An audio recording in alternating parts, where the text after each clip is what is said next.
So, namin time slot, pero wala na una mo, 11 to 12. Kaya lang, nag-hearing pa may protection order. So, dili yun namin kasi sila pwede. English, Tagalog, Bisaya. Before we proceed, the court would like to remind you that the solemnization of marriage is for free. Wala kayong mabayaran except lang yung 300 na naka-official receipt. Tapos yung 50 pesos. So, puro yun may official receipt. Wala pong tinatanggap ang court saka ang judge. Libre po ang solemnization. So, no? So, kung may limit ng bayad, hindi po yan pwede. Hindi mo sinabi ni judge, hindi po pwede. Okay?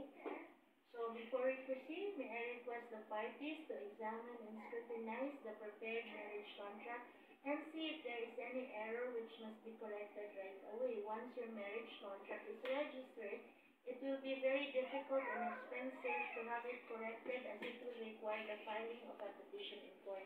Nakita niyo kami kanina na kahit na inaral na namin before, inaaral na naman uli.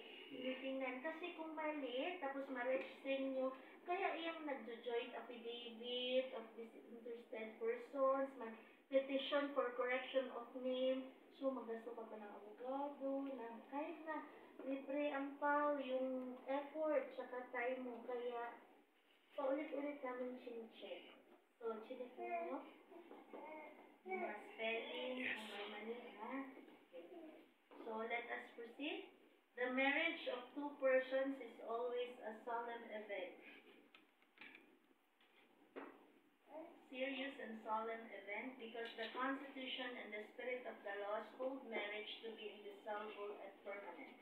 It demands of the two of you the generosity and maturity by which you make room for each other in your lives. As defined in the family code, marriage is a special contract of permanent union between a man and a woman entered into in accordance with the law for the establishment of family life.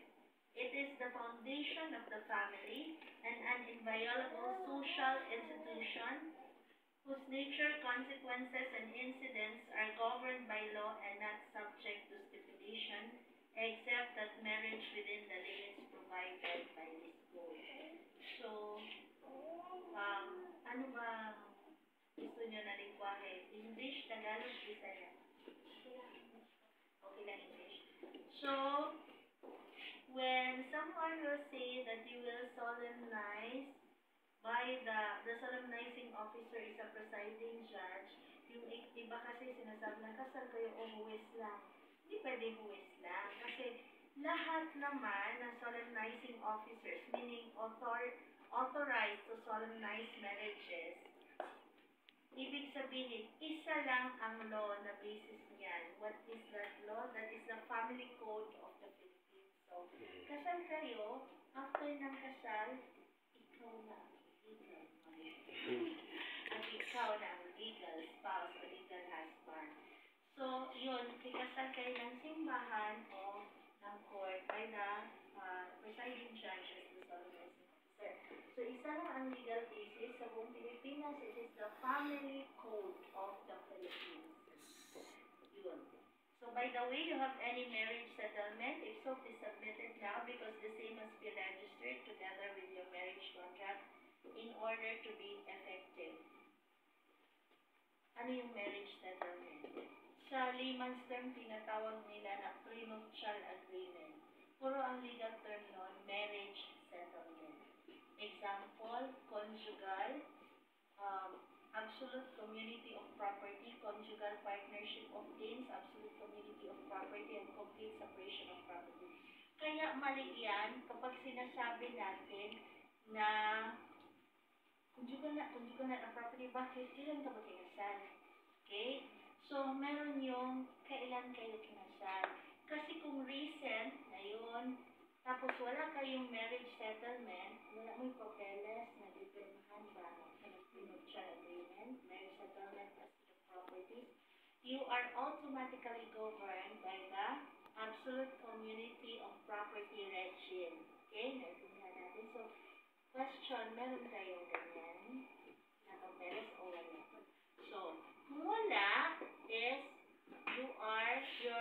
relations is governed by the absolute community of property. Ano yung complete separation of property? Yung joke nila na itsa-itsa, ako.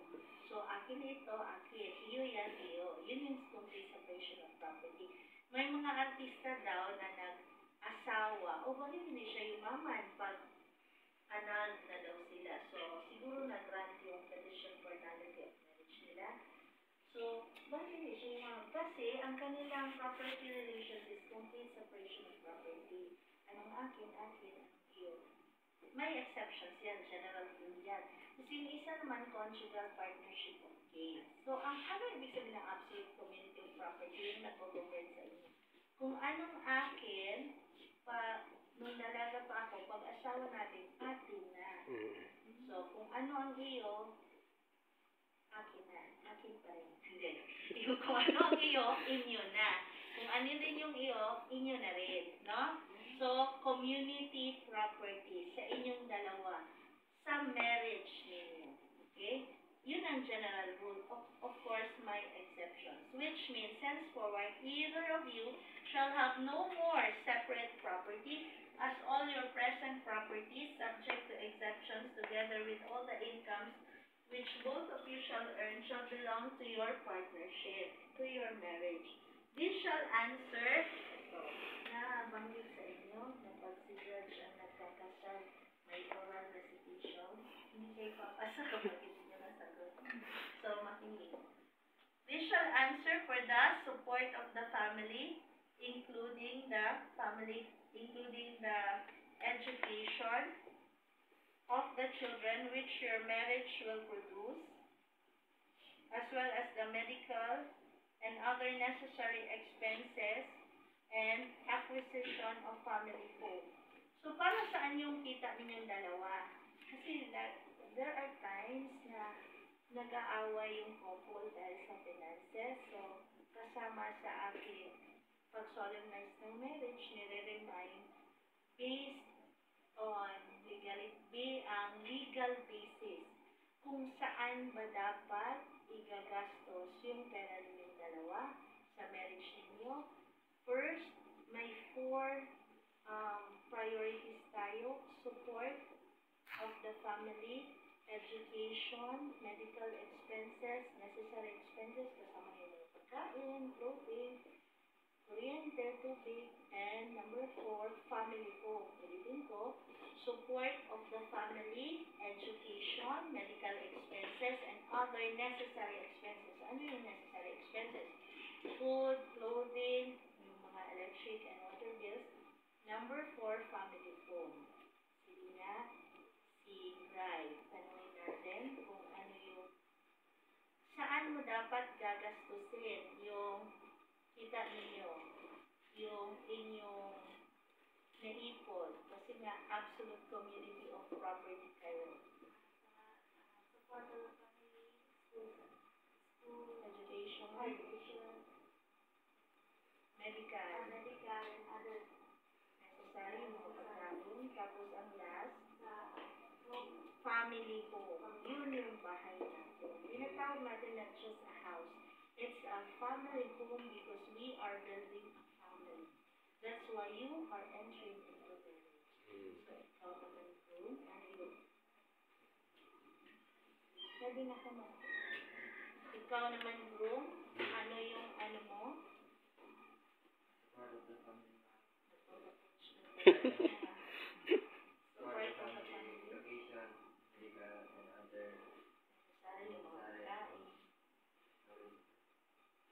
Family home, bahay. Okay.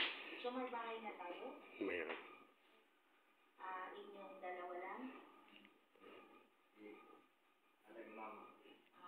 So, wala kayo nakapuyo? Okay. So, swerte naman, no? Yan. So, hindi sinabi na isusupport mo yung parents, yung pamangkin, yung relative, yung kapitbahay, yung best friend, hindi sinabi sa batas. Although, ang mga Pilipino matulungin. Pero, kapag aside sa doon na 4 na na-mention ko, meron kayong pagkakagastusan, mag-usap kayong dalawa. Kasi sabi ng batas, hindi kasal yun. Mm. No? Pero pwede kayong tumulong. Yes. Kasi kunyari ikaw, gusto mo tumulong sa relative mo, ayaw pala ng asawa mo, ayaw pala niya ma-hurt. No, di ba? So, i-ask mo ang kanyang opinion, saka ang kanyang consent, kung papayag mo siya.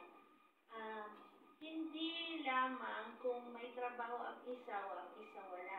Kasi mutual yan, inyo yan. Hindi, ikaw lang yung may compensation, sa'yo lang yan, hindi sa akin yan. Hindi nga, sabi nga ng batas ng Family Code of the Philippines, inyong dalawa yan sa marriage yan.